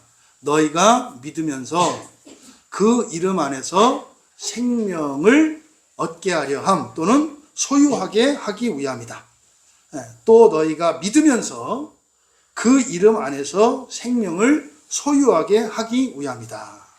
이게 이제 무슨 말이냐면 두 가지 기록된 목적을 두 가지 했는데 믿게 하기 위함이다 그랬잖아요. 앞에 두 번째는 믿으면서예요. 믿으면서 생명을 소유하게 하기 위함이다. 이게 두 번째 목적이에요. 그러니까 첫 번째 목적은 똑바로 믿게 하려고 이런 거고, 두 번째는 똑바로 믿으면서 그 유익을 누리게 하려고 이런 뜻이에요. 그러면 믿으면서 라고 하는 것은 뭡니까? 여러분, 이 믿음을 잃어버리시면 안 돼요. 이 믿음은 여러분의 믿음이에요. 여러분의 믿음. 이 믿음을 잃어버리지 않는다는 게 뭡니까? 여러분의 일상을 지키시는 거예요. 여러분의 일상을 지키시는 거라고. 일상이 없는 여러분이 절대적으로 여러분의 신앙생활에 있어서 절대적으로 포기하지 않고 내가 이것만큼은 꼭 지키겠다고 하는 신앙의 일상이 없는 여러분, 아직 여러분들은 지옥에서 벗어나지 못한 거예요. 분명히 아셔야 돼요. 얼마만큼은 또 다른 문제예요. 여러분들이 신앙생활하는 데 있어서 하나님 앞에서 여러분이 이것만큼은 제가 두 다리가 잘리고 두 팔이 잘려도 배로 기어서라도 할게요 라고 하는 절대적인 신앙생활의 일상이 있으셔야 돼요. 뭐가 됐든지 상관없어요. 성경 읽기가 됐든 주일 예배 나오는 게 됐든 뭐가 되는 것이 됐든 그 일상이 반드시 있어야 돼요. 그게 신앙생활의 시작이에요. 그럼 어떻게 될까요? 일상이 점점점 살이 붙고 뼈가 붙고 커지면서 예수님을 닮아가게 돼요. 닮는 게 아니라 닮아가게 돼요. 그러니까 여러분은 그 절대화했던 신앙생활에 무엇을 지키기만 해. 네? 그러면 성령께서 여러분을 세포 분열돼서 뱃속에 있는 이 수정란이 성체가 돼서 아이가 되듯이 하나님이 키우신다고요. 그래서 여러분들에게 절대적으로 있어야 되는 게 뭐예요? 신앙의 절대적인 일상이 있으셔야 돼요. 어떤 거하고도 포기하지 않는 거. 저는 성경 연구하고 전하는 거예요. 전의 절대적인 이 신앙의 절대성은 성경이에요, 성경. 저에게는. 여러분마다 그게 있으셔야 된다고. 했다, 안 했다. 굉장히 무서운 거예요, 여러분. 모든 거를 일관되게 해라, 아니에요. 에? 한 가지. 일단 한 가지를 가지시라고. 이것만큼은 내가 목숨을 잃는 한이 있어도 지키겠다. 이거 하나는 다 있으셔야 된다고. 여러분의 신앙생활의 절대성은 뭡니까? 답을 가지셔야 된다고. 어떤 일이 있어도 나는 내 목숨이, 내 가족이, 내 사랑하는 아들, 딸이 죽어도 이거는 내가 버리지 않겠습니다는 이게 생기셔야 된다고. 이게 신앙생활의 시작이에요. 이게 없어요, 사람들이. 놀라울 정도로.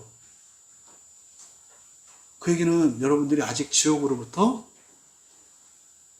완전히 자유롭지는 않다 이 말이에요. 조심할 것은 이런 거 하면 안 된다. 이거 하면 지옥 간다는 얘기 아니에요. 하나님 나라에 들어가는 것과 지옥에 있는 것은 달라요. 근데 절대성이 없다면 여러분들은 지옥에 있을 조건을 가지고 있다는 뜻이에요. 또 하나님 나라에 있을 조건은 달라요. 근데요, 하나님 나라에 있을 조건이 있으면 하나님 나라에 있을 수 있거든요. 그건 여러분들이 풀어가셔야 돼요. 그래서 믿으면서 이렇게 한다. 너희가 믿으면서 그의 이름 안에서 생명을 소유하게 하기 위함이다. 이게 뭡니까? 그 생명은 예수님으로부터 우리가 받잖아요. 근데 그걸 잃어버릴 수 있다 없다? 있다는 거예요. 여러분 한 번 밥 먹으면 영원히 배불러요? 아니잖아요. 우리가 흔히 은혜라고 하잖아요. 은혜가 떨어질 수 있다. 은혜가 떨어질 수 있다. 그런데 여러분들이 복 있는 믿음, 더 좋은 부활로 가기 위해서는 뭐 하셔야 된다? 이 생명이 고갈되면 안 된다 이 말이에요. 그래서 성경이 있는 목적은 뭐다? 그 생명이 고갈되지 않고 여러분 안에 계속 있게 하기 위함이다 이 말이에요. 근데 그 조건이 뭐다? 믿으면서예요. 믿으면서. 여러분 모두가 사시는 동안 예수님이 그 하나님의 그 아들이신 그리스도인 것을 믿으면서 그 이름 안에 있는 생명을 지속적으로 소유하시는, 그래서 복된 믿음으로 더 좋은 구원에 임할 수 있는 우리 모두가 되시기를 진심으로 바랍니다. 이참에 생명에 대해서 한번 복음서에 마태, 마가, 누가, 요한복음에 있는 생명에 대해서 이제 한번 정리를 해봤어요. 이건 여러분들이 나누어드린 강의안을 참고하시면 도움이 될 겁니다.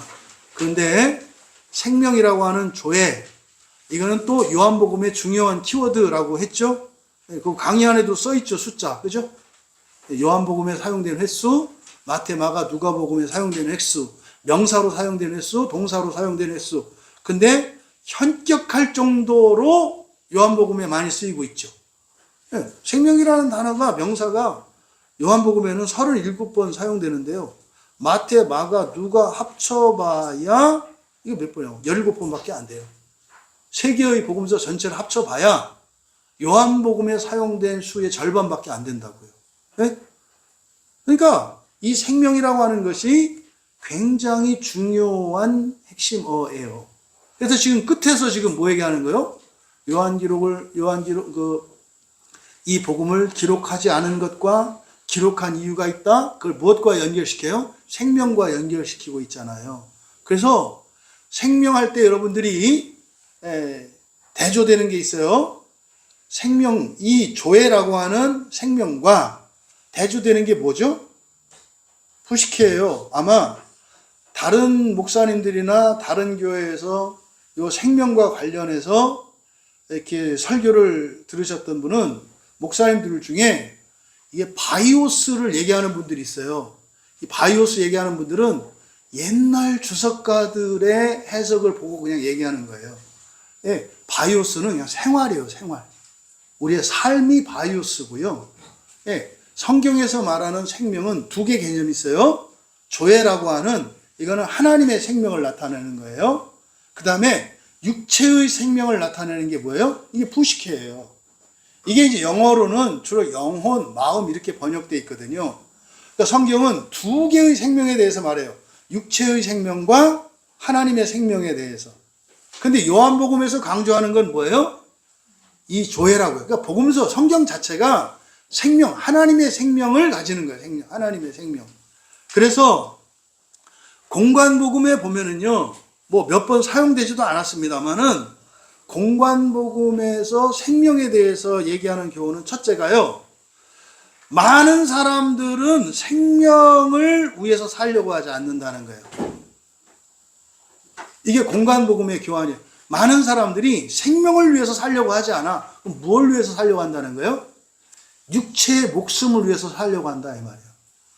그래서 여러분, 천국 가는 문은 좁다, 멸망으로 가는 문은 넓다. 이게 생명과 관련되어 있어요. 여러분들이 건강하고 이뻐지려고는 떼거리로 몰려가는데 지옥 안 가려고는 한 놈도 안 온다 이 말이에요. 여러분 자신을 보세요. 육체의 기쁨과 즐거움을 위해서는 그렇게 많은 시간과 돈과 마음을 쓰고 많은 사람들이 마음이 짝짝 맞아서 몰려가잖아요. 그 멸망의 문이라 그래요. 그렇게 하지 마라가 아니에요. 에? 그렇게 하지 마라가 아니에요. 에? 우선순위를 말하는 거예요. 우선순위를. 저는 여러분들이 생명을 향하여 가고 이 세상의 육체의 생명의 복과 부요함도 아름다움도 누릴 수 있기를 바래요. 우리 광야교회 교인들은 둘 다 누리기를 바란다 이 말이에요. 그런데 사람들은 둘 중에 하나 선택하려고 해요. 생명이 아니라 목숨을 선택하려고 한다 이 말이에요. 그러니까 여러분, 넓은 문과 좁은 문은 무엇에 대한 얘기다? 생명과 목숨에 대한 얘기다 이 말이에요. 생명과 목숨에 대한. 그게 마태복음 7장 14절에서 주시는 말씀이에요. 또 두 번째로는요, 생명을 얻는 방법에 대해서 이제 복음서에서 제시해요. 생명을 얻는 방법, 생명을 얻는 길.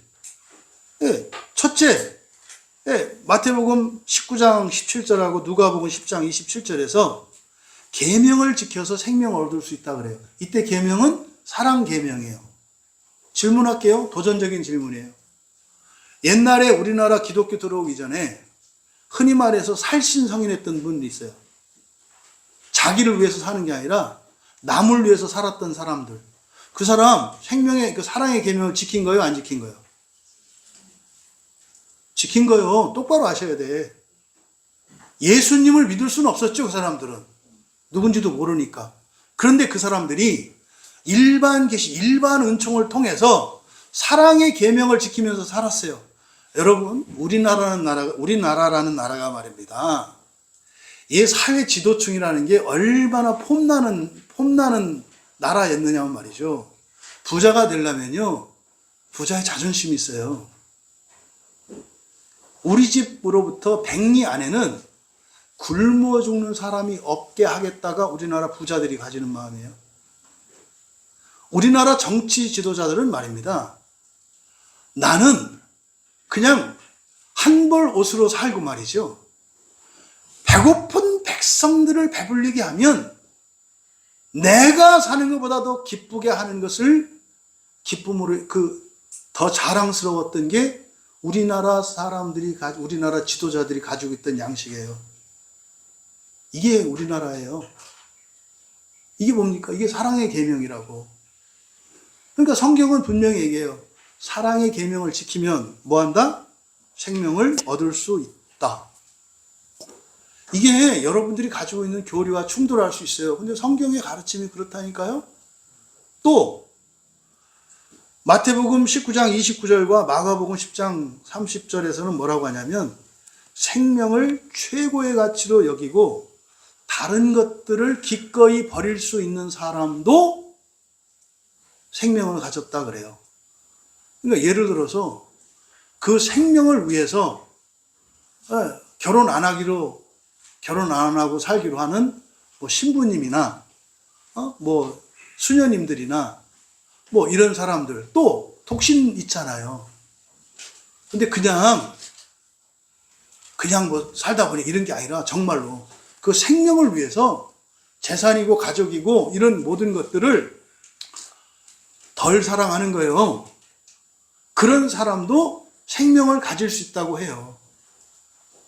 그러니까 대표적으로 저 같은 목사나 선교사나 또 특별한 전도적 사명을 갖고 또 여러분 일터에서 내가 돈을 많이 벌긴 버는데 내가 부자 되기 위해서 버는 게 아니라 이거는 정말 생명을 살리기 위해서 하는 거야. 이런 사명감을 가지고 여러분들이 직장 생활을 하신다면 그 사람에게도 뭐가 주어진다? 생명이 주어진다. 이거 어디가 다 예수 믿으면이라고 돼 있어요. 아니요. 마태복음에서. 또 이제 예수 믿는 거 나오죠. 의인들은 그 시대의 생명에 들어간다 그래요. 의인이 누굽니까? 예수님을 믿는 사람들이에요. 신약 성경에서 의인은 예수 안에서 우리는 의롭게 되니까. 그래서 그리스도인도 생명을 얻어요. 그러니까 그리스도인 된 거나 옛날 400년 전, 500년 전 우리나라에서 정말 이타적으로 다른 사람들을 위해서 살고 나라를 위해서 살고 헌신하고 자기의 육체의 즐거움이나 이런 걸 버렸던 사람들, 생명을 얻는다는 점에서는 똑같다 이 말이에요. 똑같다고. 예수님을 믿어야만 생명을 얻는 거 아니라고 말하는 거예요. 좀 성경에 있는 얘기니까 뭐 이상하다 하지 말고 그 성경을 보시고 얘기하시라고. 그 다음에 누가복음 16장은 사후에 죽어서 낙원에 있고 지옥에 있는 것에 대한 유일한 기사예요. 부자와 거지 나사로의. 그때 낙원에 간 나사로가 생명을 가지고 있거든요. 근데 나사로가 생명을 가지고 있는 이유는 딱 한 가지예요. 살아서 고생만 해서. 여러분은 살면서 고생만 하고 생명을 가지는 것과 살면서 배 터지게 살다가 생명 없는 것, 뭐 선택하실래요? 예수 믿고 배 터지시길 바랍니다. 네. 근데 분명히 성경은 얘기한다고요. 그래서 옛날에 가난할 때 또 여러분 주변에 가난한 사람 불쌍하게 보지 마라. 그 사람이 여러분을 불쌍하게 볼 수도 있다. 네? 교회 안 다니는데 법 없이 이렇게 살아가는 사람이 여러분들 보고 참 고생한다고 밥 사줄 수도 있다. 깨셔야 돼요. 구원론이 굉장히 잘못되어 있어요. 이거 로마 캐톨릭의 구원론을 지금 계승하고 있기 때문에 그래요. 그러면 요한복음에서는 생명에 대해서 뭐라고 가르치는가? 요한복음은 훨씬 더 많겠죠. 그죠? 점차 합친 것보다 2배 이상 많다 그랬으니까요. 몇 가지로 정리할 수 있어요. 요한복음에서 생명에 대해서 주시는 첫 번째 교훈은요. 하나님 안에서 믿는 자는 생명을 소유한다. 이게 이제 의인이 생명을 소유하는 것 같은 거예요. 하나님 안에서 믿는 자. 여기서 안에서라는 말 잘 구분하셔야 돼요. 하나님 안에서 믿는 자는 생명을 소유한다. 왜냐하면 하나님 안에 생명이 있기 때문에 그래요. 그래서 요한복음 1장 4절에서 그 말씀 안에 생명이 있다. 이때 그 말씀은 성령이라고 그랬어요. 또 요한복음 5장 26절에서는 성부 하나님과 성자 하나님 안에 생명이 있다 그래요. 그래서 하나님 안에는 생명으로 꽉 차 있대요. 그러니까 하나님 안에서 믿으면 뭐를 얻겠어요? 생명을 당연히 얻겠네. 또 두 번째로 이제는 안에서가 아니에요. 안으로예요. 안으로. 안으로라고 하는 것은 또 위하여, 목적이라고 그랬죠. 그 목적을 위하여라는 의미이기도 한다 그랬어요. 그래서 안으로 믿는 자. 근데 안에서 믿으면 생명을 소유한다 그랬어요. 근데요, 안으로 믿으면 달라요. 안에서 믿으면 생명을 소유한다 그랬는데요. 안으로 믿거나 듣고 보내신 자를 믿어야 생명을 소유할 뿐만 아니라 멸망하지 않는데요. 안에서 믿는 것과 안으로 믿는 것 차이점 아시겠어요? 안에서 믿는 사람은 생명을 소유해요. 안으로 믿는 사람은요. 생명도 소유할 뿐만 아니라 멸망당하지 않는다고요. 그러면 안에서 믿는 사람에게는 아직 무엇에 대한 위험성이 남아있어요? 멸망에 대한 위험성이 남아있다고요. 그래서 안에서 믿는 일은 사실은 하나님의 은혜로 믿는 거고요. 안으로라고 하는 역동적인 이 믿음은 내가 믿는 거예요. 그래서 내가 그 안으로 믿을 때 지옥 가지 않는다는 얘기예요. 멸망하지 않는다는 게. 이게 3장 16절이죠. 요한복음 3장 16절. 그를 위하여 또는 그 안으로 믿는 자는 멸망치 않고 시대의 생명을 소유한다 그래요. 그래서 소유할 뿐만 아니라 무엇까지 포함돼요? 멸망하지 않는 것. 또 5장 24절에 내 말을 듣고 나를 보내신 자를 믿는 자. 이게 지금 뭐예요? 여기 지금 29절에서 얘기했던 보지 않고 믿는 거죠. 보지 않고 믿는 거, 들어서 믿는 거, 성경을 믿는 거. 요거예요. 요게 지금 같은 말씀이라고요. 내 말을 듣고 나를 보내신 자를 믿는 자는 시대의 생명을 심판에 이르지 않는다 그래요. 3장 16절에서는 멸망치 않는다 그랬잖아요. 5장 24절에서는 심판에 이르지 않는다 그래요. 심판을 받으면 멸망하지 않을 자가 없어요. 무슨 말이냐면 하나님 기준을 충족시킨 사람은 아무도 없다 이 말이에요. 그래서 심판은 멸망과 관련돼요. 심판은 멸망이 필연해요. 그러니까 우리가 멸망하지 않는 길은 뭐예요? 심판받지 않는 거예요. 이게 헤세드의 은혜라니까요. 이게 은혜라고. 또 11장 25절에서도 그 이야기를 해요.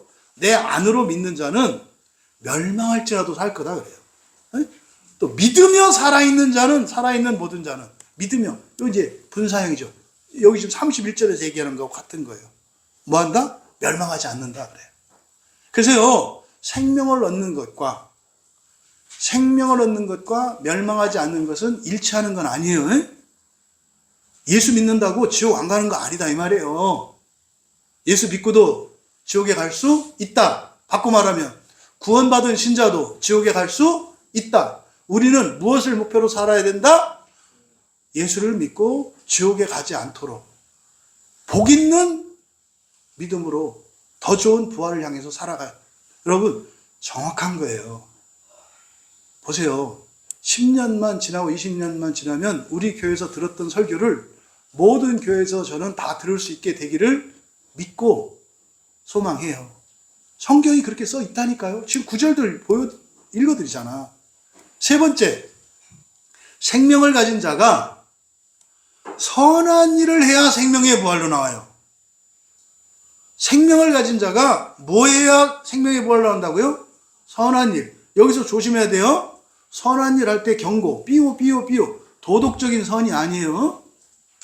성경에서 선, 악을 이야기할 때는 부활을 향할 때 선이고 그것과 상관없을 때 악이에요.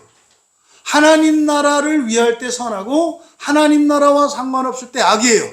육체의 생명을 위할 때 선하고 하나님의 생명 조회를 위할 때 선하고 육체의 생명만을 위할 때 악해요. 성경의 말씀이에요.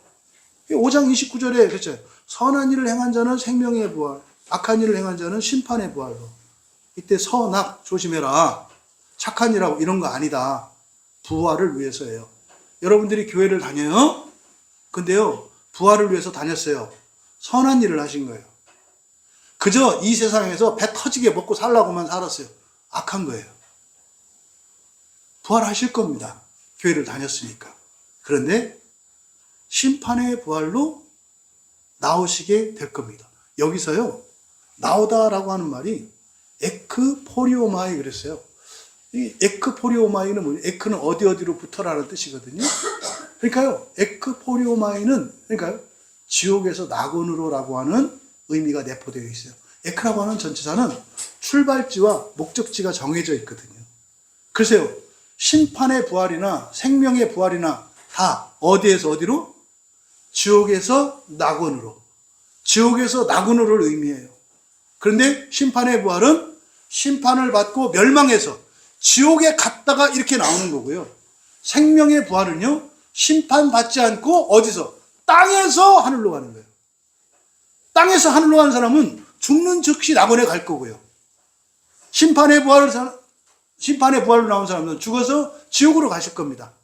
그리고 거기서 나오시게 될 겁니다. 네 번째, 말씀과 성찬을 위해 일하고 말씀을 따라가야 생명도 소유하고 멸망하지 않습니다. 사실은 말씀과 성찬을 위해 일한다. 이게 선한 일을 행하는 거예요. 이게 선한 일을 행하는 거예요. 네. 마태복음 5장 39절에 성경 안에 생명이 있다 그래요. 말씀 안에. 그러니까 말씀을 먹어야 된다. 말씀을 먹어야 된다. 이게 성경을 생명의 양식이라고 하는 이유예요. 여러분 성경 읽지 않아. 여러분들이 설교 듣지 않아. 궁금해하지도 않아. 알려고 하지도 않아. 안 먹는 거거든요. 그러면 여러분 나오기는 나오겠습니다만 성경은 분명히 얘기를 해요. 멸망할 수도 있다고 얘기한다고요. 또 요한복음 6장은 성찬과 관련된 굉장히 중요한 본문이죠. 대표적으로 요한복음 6장 27절에 보면은 썩을 양식이 아니라 시대의 생명을 위해 있는 양식을 위해서 일하라 그래요. 양식을 위해서 일하라. 이때 양식이 뭐냐면 말씀과 성찬을 얘기해요. 6장 53절, 54절, 63절 이렇게 보시면 성찬에 대한 얘기예요. 여러분 성찬에는 절대적으로 참여하셔야 돼요. 아까 말씀드렸죠? 신앙의 절대성이 있어야 한다. 주일 예배, 성찬, 세례 이거는 사실은 모든 그리스도인들, 멸망을 원하지 않는 모든 그리스도인의 절대적인 거예요. 그래서 이거를 성례라고 한다고요. 성례. 요한복음 8장 12절에서 예수님을 따르는 자는 생명의 빛을 얻는다. 그래서 따라야 돼요. 따라야 된다고. 예수님을 따르는 게 뭐예요?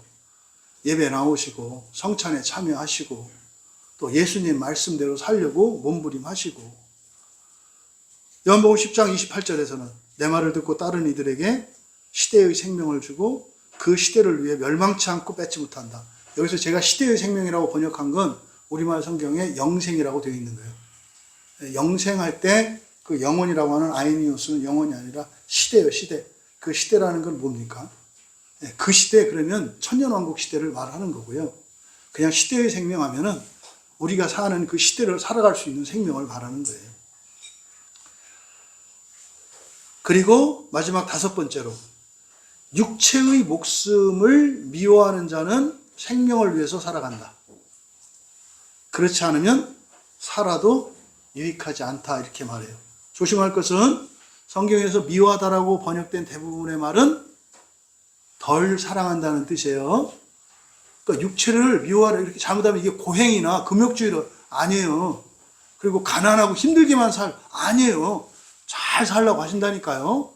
부자 살고, 네? 건강하게 살고 아름답게 사시고 오래오래 천년만년 사시고 그렇게 사는 것을 복이라고 해요. 그런데 그걸 최고로 사용하면 반드시 망해요. 살아서 망하기를 바랍니다. 죽어서 망하면 안 돼요. 죽어서 망하면 지옥 가는 거예요. 지옥 가는. 그래서 여러분이 인생 가운데서 이런저런 고난을 만났을 때 그걸 깨달으셔야 돼요. 큰일 날 뻔했구나. 큰일 날 뻔했구나. 그러면 망했던 게 실제로 2배로 잘 되는 일들이 일어나요. 여러분이 2배로 잘 될지, 여러분 자녀가 2배로 잘 될지, 여러분 주변에 있는 사람이 2배로 잘 될지는 모르겠습니다만은 여러분이 망한 것 때문에 여러분이 회개를 했어. 그러면 반드시 누군가에게 2배로 잘 되는 일이 일어나요. 요한복음 12장 25절의 그 말씀, 목숨을 생명보다 더 사랑하는 자, 목숨을 생명보다 더 사랑하는 자, 멸망한다고요. 그리고 살아가는 게 오히려 손해라고요.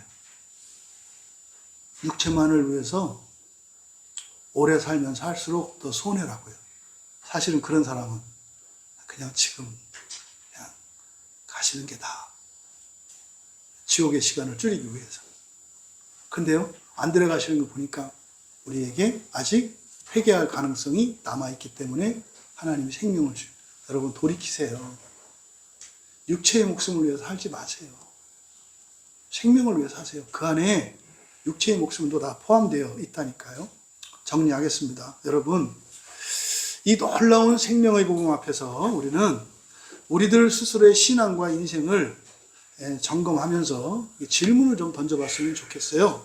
첫 번째 질문, 나는 예수님을 믿고 살아가면서 예수님을 나의 현실적인 문제를 해결해 줄 사람 그리스도로 믿고 있는가?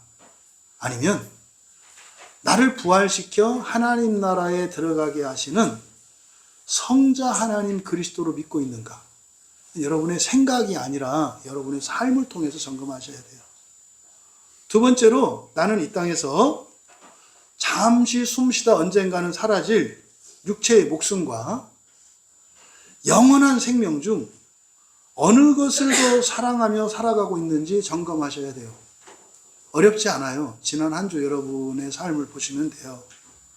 여러분이 마음과 힘과 돈과 시간, 기회, 능력을 어디에 어떻게 사용하고 있는지 여러분들이 생각해 보시면 돼요.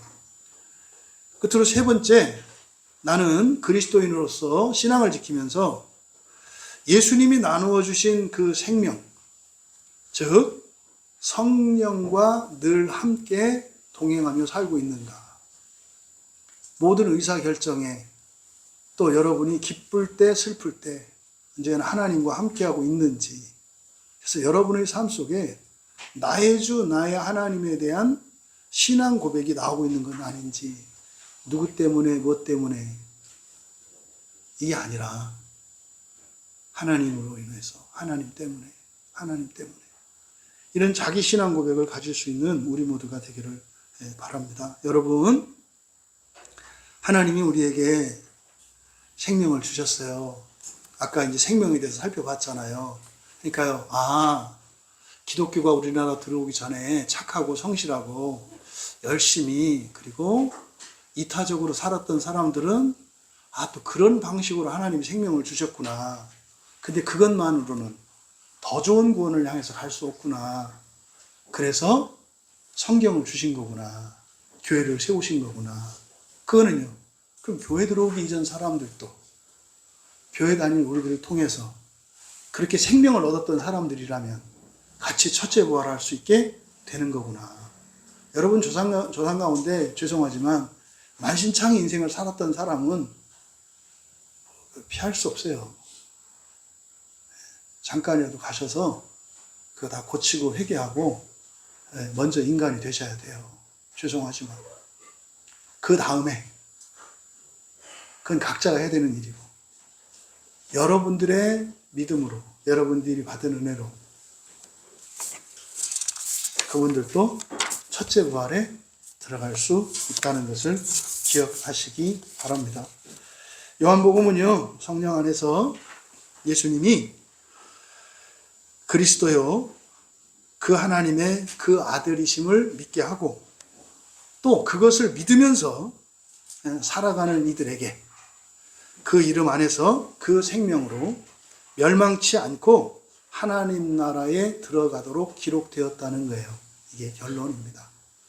부디 오늘 설교를 여러분들이 좀 반복해서 듣고 성경을 보면서 스스로 확인하시고 이 내용이 여러분들의 말이 되었으면 좋겠어요.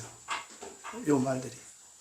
그래서 정말 눈에 보이는 표적, 내가 이해되는 것을 믿고, 또 내가 경험한 것을 믿고, 잘하는 거 훌륭한 거예요.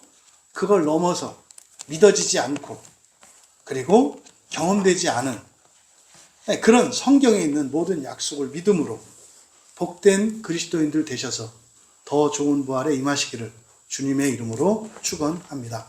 찬양 준비해 주시기 바랍니다. 여러분, 오늘 말씀은 정말 굉장히 중요하고 실제로 이게 굉장히 논쟁의 여지도 있는, 왜냐하면 그동안 여러분들이 배우고 들어서 알았던 것과 충돌하는 부분들이 있기 때문에 그래요. 근데 이거는요, 설명해서 되는 거 아니고요. 설명은 오늘 설교로 충분합니다.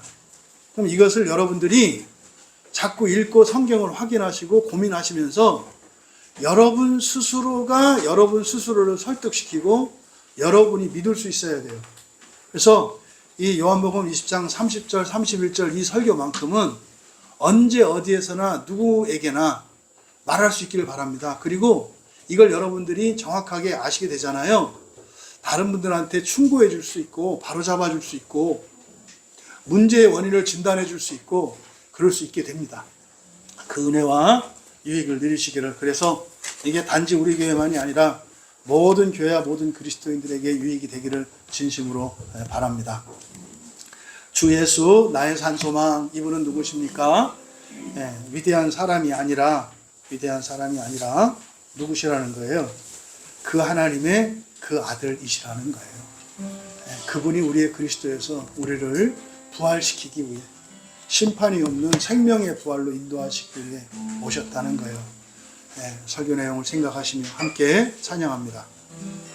우리 함께 기도할 때 예수께서 모든 사망의 권세와 저주를 끊어주셨건만 또 이 세상의 소리를 듣고 우리 마음의 거짓 감정을 따라서 그 끊어진 사망 권세, 저주를 이어붙이며 그것을 우리의 목에 감고 우리의 인생에 칭칭 감고 살아왔던 것은 아닌지, 주께서 끊어주신 그 사망과 죄의 권세를 끊고 우리에게 주신 자유로 살게 하옵소서. 우리의 시행착오를 두려워하지 말게 하시고 우리가 옳다고 믿는 바에 따라 오직 하나님의 말씀을 있는 그대로를 믿고 살게 하옵소서. 용기를 내게 하시고 두려워하지 않게 하시고, 그래서 우리들을 통하여 이 땅의 모든 교회가, 모든 이들이 심판을 받지 않는 생명의 부활에 임할 수 있도록 그 거룩한 사명을 위하여 살기 원합니다. 결단하시며 함께 기도합니다.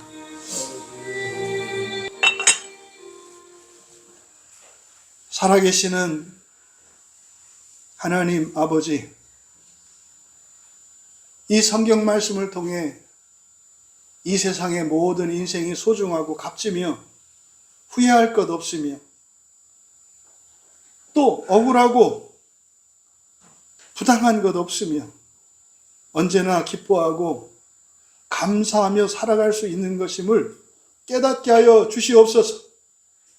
오늘 현재를 통하여 어떠한 악한 환경 속에서도 지난날 우리들의 삶에 접히고 구겨지고 더러워진 것조차도 오늘 이 시간 참된 예수의 생명을 위하여 살아가기로 결단할 때 저희들의 모든 것을 새롭게 하실 뿐만 아니라 저희들을 통하여 사랑하는 이들과 이 세상과 모든 시대를 온전케 하시는 줄 믿게 하여 주셔서 참으로 보람있고 자신감이 있는 예수 그리스도 안에서의 신앙인으로 살게 하여 주시옵소서. 감사하며 예수님의 이름으로 기도하옵나이다. 아멘.